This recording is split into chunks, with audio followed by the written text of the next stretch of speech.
Hey, this is Seth Parnell, the minister of the Portia Church of Christ, and this is episode 168 of the Midweek Bible Study. Hope you are doing well. Hope things are going well for you. Appreciate you being here on this Thursday night to take a look at some things in the Bible and see what we can get out of God's Word. God's Word is always an extremely, valuable resource, to go through not only just about, spiritual things, but even life in general. You can get so much out of the Scriptures, and so it's good to be able to study it even on a night, such as this. Hope you've been staying warm. It got cold on us this week, and so you've been having to wear jackets and hats and gloves, and you had to put on all the extra stuff now in order to survive, the temperature out there. But I know it's not too bad. It's in the 50s, I think. But hopefully if you had to get out, you stayed warm and was able to get done what you needed to get done. But we appreciate you being here tonight, as we always do. I always want to give you a invitation. If you're someone who is near the Portia area, then come see us sometime. We would love to see you. Right now, we are located at 307 South Jackson Street in Portia, Arkansas. We are meeting at 10 o'clock and 11 o'clock on Sunday mornings, 5 o'clock on Sunday night, and 6 o'clock on Wednesday night. And I believe this Sunday night we're having a fellowship meal. And so if there's any time to come visit us, that's a time to come. We'd love to eat with you as well.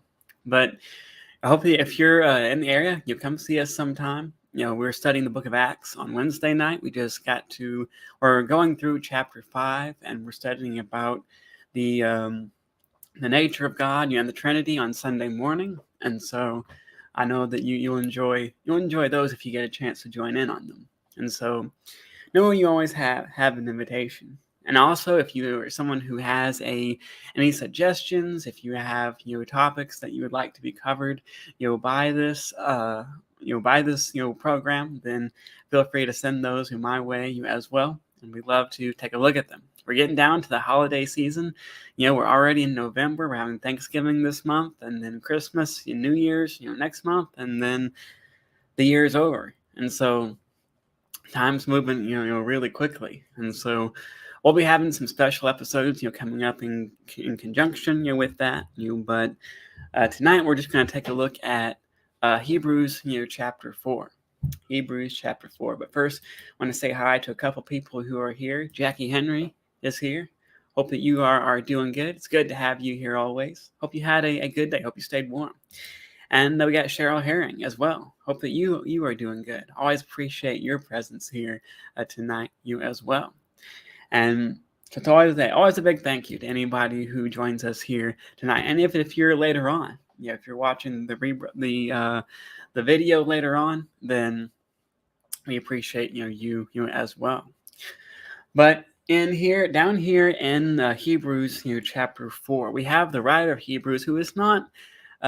He's not confirmed as to who he is. Many people think that this is the Apostle Paul. Some people think that this is, Apollos. Other things, it's just an unknown, person that doesn't show up anywhere else in Scripture. Either way, we're not confirmed about who the author of Hebrews is, but what we do know about him is that he had a very vast knowledge of the Old Law. He knew his Old Testament. And that comes out throughout the entirety of the book of Hebrews. If you read Hebrews, from start to finish, you will see a big part of the book of Hebrews is kind of discussing the transition between the Old Testament and the New Testament, and how the argument that the New Covenant is better than the Old Covenant. And it's also a lot of encouragement to keep on going, encouragement to keep on going forward. And there's some other things in there as well. But the Hebrews has a lot of good things, some pretty deep things in there, as well. But in chapter 4, here starting in verse 14, the writer compares Jesus to an Old Testament figure. Now there was still somebody during Jesus's day, during the Gospels, if you remember the trial, and even during the days of the early church. When the apostles were out there and being questioned by the Pharisees and such. there was still a high priest, but he compares Jesus, to the great high priest, here in verses 14, and following. And so we're going to take a look at that, briefly here tonight, and see why he would make, that association. What could be going on here that would cause him to kind of make that association between Jesus and a great, high priest. As we know, Jesus is someone who has, many titles. There's many things that we can attribute, to him as far as who he is, but he is. This is definitely going to be one of them, as the Hebrew writer, points out. And so, in verse 14 here, starting in looking at our passage, he starts out here in the last part of this chapter. He says, "Since then we have a great high priest who has passed through the heavens, Jesus, the Son of God. Let us hold fast our confession." Down in verse 15, he says, "For we do not have a high priest who is unable to sympathize with our weaknesses, but one who in every respect has been tempted as we are, yet without sin. Let us then with confidence draw near to the throne of grace, that we may receive mercy and find grace to help in the time of need." And so he compares him to a great, high priest. Who was the high priest? The original high priest was a man by the name of Aaron. He was the brother of Moses. If you remember, when Moses, delivered the people from Egypt, delivered them from slavery, and oppression, and took them, from Egypt, to the promised land. He was, the known as that great deliverer, and his brother Aaron became, the first, high priest, and that would be passed down along, throughout his family. The job of a high priest was very important, and by the time we get to the time of Jesus, the office of a high priest had become more political than it was, spiritual, and so there were some kind of misuses of the position there, but in the Old Testament, the high priest was responsible for some very important, responsibilities and duties. He was someone who would go to God, on behalf of the people, and he would, request, the forgiveness of sins. He would go on behalf and plead, for forgiveness, for the people. And he was kind of like a go-between, between the people and between God. He was the one who would speak on behalf of the people, to God, and offer sacrifices once a year on a very special day. He would enter what is called the Holy of Holies and offer a sacrifice and plead for atonement for the people on that case. And so, a high priest was something that was very, very important, and he was someone that, like I said, that was passed down through the tribe of Levi, which was Moses and Aaron's tribe. It was passed through that tribe, and they were the ones who served in that capacity, for a very, very long time. And the rules that God put forth in this case he took them, very seriously. If you remember, there's a couple of cases in which some kings, tried to offer a sacrifice themselves instead of having the Levites do it. And every time, God punishes them for that, because he says, you're not supposed to do that. I put this in charge of the Levites, and that is, who I want to do it. And so that was the role, of a high priest. But he compares Jesus, to the great high priest. He says, who has passed through, the heavens. As we know, Jesus came to this earth. He lived. He grew up. He grew in wisdom and stature and favor with God and man. He performed miracles. He taught, lessons. He was betrayed. He was put on that cross, and then he was in that tomb for 3 days, and before he rose again. But after that, in Acts chapter 1, we find him ascending, back into heaven. He had conquered death. He had, given that sacrifice to provide freedom to the world, and so he was ascended back up into heaven. And so he says, we have a great high priest, who has passed through the heavens. Who is that? It's Jesus, the Son of God. Jesus, not just a man, not just a prophet, not just a good teacher, but he says, Jesus, the Son of God. And so he says, let us hold fast our confession.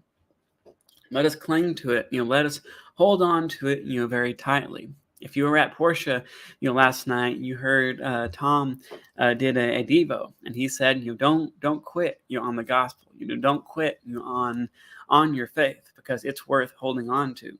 And so he says, let us hold fast, to our confession, because it's something that is, worth holding on to. It's worth, being something to cling to. And so he gives that encouragement you hear in the first part of this passage. He says, "We have a great high priest who has passed through the heavens, Jesus, the Son of God. So let us hold fast our confession." And so Jesus is that one who stands in between, the sinful people, which is us, as we know. As Paul says, we have all sinned and fallen short of the glory of God. And so we have a problem, of sin that we need to solve. And how do we solve it? Well, it's through Jesus. Peter says in Acts chapter 4, he says, "There is no other name under heaven given among men in which we may be saved." Jesus himself also says, "I am the way, the truth, and the life." And so when we talk about, the way to salvation, there is no other way, but through, Jesus. And so there's no substitute, there's no alternative. If we're going to be free from sin, we have to be someone who is, holding to Jesus and is obedient, to him. And so he is, the stand in between us, and a holy God, a God of light, a God of goodness, a God who cannot have anything to do with sin. Jesus, it makes it possible for us, to be, with him. Because as we know, we could try to do as many good things as we want. We could try to, be as moral as we could, or to do as many good deeds, as we could. But in the end, when it comes to sin, are we going to even make a dent in that debt, that we owe, without Jesus? We can't. Jesus is the only solution, to, this problem. And so he is, that is kind of a picture of the high priest, the one who stands between a sinful people and a holy God. And Jesus makes it possible for those two, to come together and to have that unity. And so we can be the body of Christ. We can be the children of God. That is possible because of Jesus. And so Jesus serves as our great high priest. But it's not just, he doesn't just make it possible for us to find salvation. But here in verse 15, he says, "For we do not have a high priest who is unable to sympathize with our weaknesses, but one who in every respect has been tempted as we are, yet without sin." And so in order for the sacrifice of Jesus to work, in order for it to be enough, he had to be the perfect Lamb of God. He had to be someone without sin so that he could take on the sins of the world. Nobody had to pay for the sins of Jesus. Nobody had to atone for sins that Jesus committed, because Jesus was free from sin. He was without sin throughout his life. And so he was that perfect sacrifice. And when you think about the sacrifices that the high priest offered, they didn't just offer something that was useless. They didn't offer something that had a deformity or had an injury. That was unacceptable. They offered the best of what they had to God. And Jesus, if there was anybody who was innocent, anybody who was not worthy of death, he was Jesus. But yet he was the one who in the end paid the price, because he was the only one that could. And so he says, "We do not have a high priest who's unable to sympathize with our weaknesses, but one who in every respect has been tempted as we are, yet without sin." But yet Jesus did not, go through this life, like without facing, those same obstacles, that we face. But he's someone who faced temptation in Matthew chapter 4. He faced, obstacles. He had people betray him. He had people, lie to him. He had people, who who sought to kill him and mistreat him and sought to seek his downfall. He had people follow him, just to gain out of it, not because they cared for him, but just to get gain out of it. He had all those things happen to him, and yet he was without, sin. And so the one who stands in between us and God, who's able to make that connection between holiness and sinfulness, that he is someone who understands what it's like, to be a person here, on this earth, and to be someone who's living the life of a Christian, which is important when you think about it, because if you have someone who is speaking on your behalf and they have no clue what it's like in order to be in your shoes, they simply have no idea what it's like to have to make the decisions that you make and to face the situations that you face, then usually that doesn't make for a very good, advocate, a very good defender, because, they're expecting something, or they're doing something that is, disconnected from where you are. But we don't have that. We have someone who has been through what we have been through, who understands our situation. And so we can't say,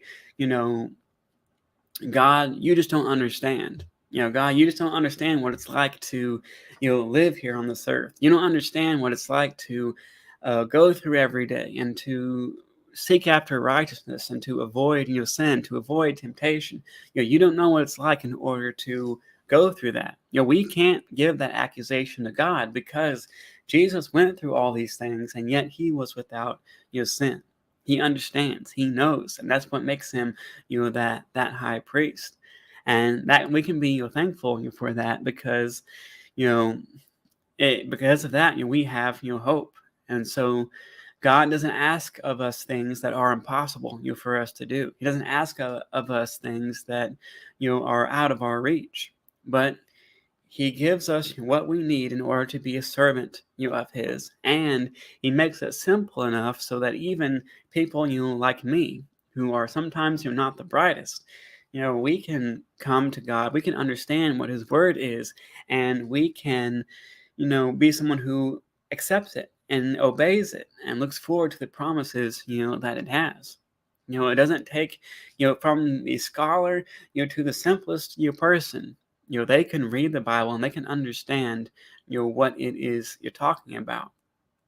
And so that is that is something that we can be thankful for here in our case, because we have someone who not only will speak on our behalf, but understands what we're going through, and has the love for us to see it through, even when it is difficult to do. And whoops, we scroll down here. But Jesus, he serves that role, and apparently he serves that role, serves it gladly, and he is someone who does what no one else could do. It's good to see Beth Chapman Foster. Hope that you are doing well.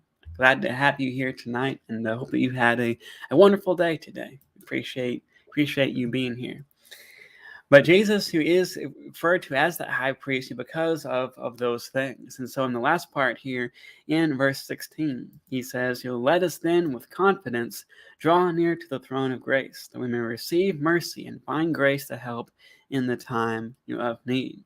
And this is a verse, that I think sometimes we may gloss over, or sometimes we may kind of skip over. But this is a powerful verse here in verse 16. So it says, let us then with confidence who draw near to the throne of grace. And so we don't have to go to God, and we don't have to approach that throne of grace, saying, well, maybe he'll accept me, maybe he won't. Maybe he'll give me grace, maybe he won't. Maybe, I'm not good enough, for him. Or maybe, I've done, too much. Or maybe he just, won't decide in order to, accept me. We don't have to have all those questions in our mind when we come to God, but we can draw near to him with confidence, as he says here in verse 16, because we have that high priest, we have the high priest who understands us, and we have the willingness for God to see us through. And so when you come to God, you don't have to wonder if he's going to forgive me or not. You don't have to wonder if he's going to accept me or not, because we can draw near, with confidence. And so he says that we may receive mercy and find grace to help in the time of need. Do we need mercy? Yes. Do we need grace? Yes. And do we need help in our time of need? Also, yes. I believe everyone at some point would be able to say yes to all those things. And if you're familiar, with the terms mercy and grace, you know that mercy is not receiving the punishment of something that you do deserve. If you commit a crime and someone says, we're going to let you off, we're going to let you walk without punishing you, that's mercy. And grace is giving you something that you have not, earned in respect. If you, did not, work at your job for a day, but they say we're going to pay you anyway. That is a kind of a crude example of what grace is. And so we haven't earned grace, but God gives it to us anyway. We deserve punishment, but God gives us mercy so that we can avoid that punishment. And so he gives us help in our time of need as well. And so when we're going through this life, and as we spelled it out earlier, we have help. We have something to draw on. We have, assistance, so that we don't have to walk through this life, by ourselves. This is not something we have to, figure out, and solve, on our own. But we have, help. We have, assistance, through so many things that we have here in the scriptures. Not only do you have the scriptures themselves, but we have, the great high priest, and we have help in our time of need. And so when we're dealing with sin, where can we go? We can go to God. We can go to that mediator and pray for forgiveness. When we're dealing with temptation, where can we go? We can go to that great high priest, to that mediator. We can go to the scriptures. When we're just struggling with life, where can we go? We can go to that mediator. We can go to that great high priest who can give us help in time of need. And we can go there, like we said, with confidence. And so, and that's I think, like I said, that's I think an underrated verse here in Hebrews, chapter 4, because if you're anxious, if you're someone who is kind of like if you're if you're wondering whether something's going to happen or not, sometimes you have that anxiety, you have that anticipation of what the future is going to hold, you have that doubt of what may be in the future. But if you approach something with confidence, then you know for certain that you can be assured of that. In your mind, you can be at peace.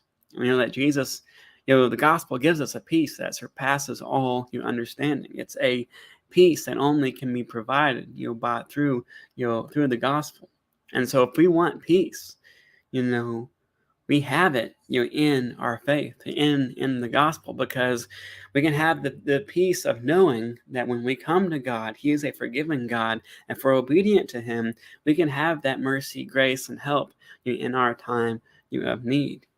And that is something that we can truly be encouraged by, that we can be thankful for, that we have, that high priest. And so to kind of recap for what we've studied here, tonight, and just briefly, we know that Jesus, a high priest, was a very important person in the Old Testament who stood between God and the people, between a holy God and a sinful people. As we know, God cannot have anything to do with sin, but the high priest was one who offered atonement for the people. Jesus is referred to as the great high priest because he also stands between us and God. He's our mediator. He's the one who makes it possible for us to be in the presence of God, to be in his glory, because we can be free from sin through the sacrifice of Jesus, through the salvation that he has. We know that Jesus is the one who is the only one for the job because he was without sin, yet he faced all those temptations, all those struggles, all those problems, that we do today. Physical pain, emotional pain, dealing with, rough people. Jesus dealt with it all, throughout his ministry, even though his ministry only lasted for about, 3 years, but yet he dealt with a lot. And so we can understand, that we can, understand that He knows what we go through. And then we know that we can draw near to God with confidence because of who Jesus is and because of that position that He plays. We don't have to doubt if God's going to accept us, but we can draw near with confidence that we may receive mercy and grace and help in our time of need. And that should encourage us as we go along forward.